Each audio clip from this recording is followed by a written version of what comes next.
12. ඔව් 10 දිනකට දවස් 12. ගියක් නෙවෙයි තාප්පයක් ඈ. ඒ තාප්පෙම බඳින්න මිනිස්සු 6 දිනකට දවස් කීයක් යනවද කියන එක තමයි ප්‍රශ්නේ නේද? අදත් මම ඔයාගෙන් අහන ප්‍රශ්නේ ඔයාගෙන් අහන්න නැතුව හරිඳුගෙන් අහන්න තමයි හදන්නේ. අද දවසේ ප්‍රශ්නේ ඔන්න හරිඳු හොඳට අහගන්න, ඔයත් හොඳට අහගන්න, උත්තර ලෑස්ති කරගන්න. ඕනනම් කොලයක් පෑනක් ළඟට ගන්න.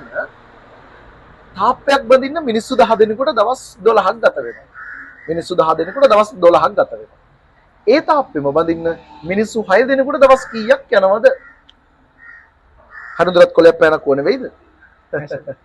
වැරදුනට කමන්නේ උත්තර දෙන්න. මේ අපේ මේක බලාගෙන ඉන්න අය හරි උත්තර දෙයි ඊට පස්සේ. දින 15 දවස් 15ක්. එතකොට 10 දිනෙකට තාප්පයක් බඳින්න දවස් 12ක් ගත වෙනවා. 6 දිනෙකට ඒ තාප්පෙම බඳින්න දවස් 15ක් කියන එක තමයි හරිඳුගේ උත්තරේ. ඔයගොල්ලෝ හදලා බලන්න. හරිඳු සෞතු වීමට නියමිතයිද වගේ හිතෙනවා මට. ඔයා හිතලා උත්තර දාන්න බලන්න කමෙන්ට් වලට. තන්න පුරුදු කරන සිංහල පන්තිය 6/11 වෙනි උළුතිවයිනටම ඔන්ලයින් ජනප්‍රියම සිංහල දේශක ශාස්ත්‍රවේදී ශාස්ත්‍රපති අංජන වික්‍රමසිංහ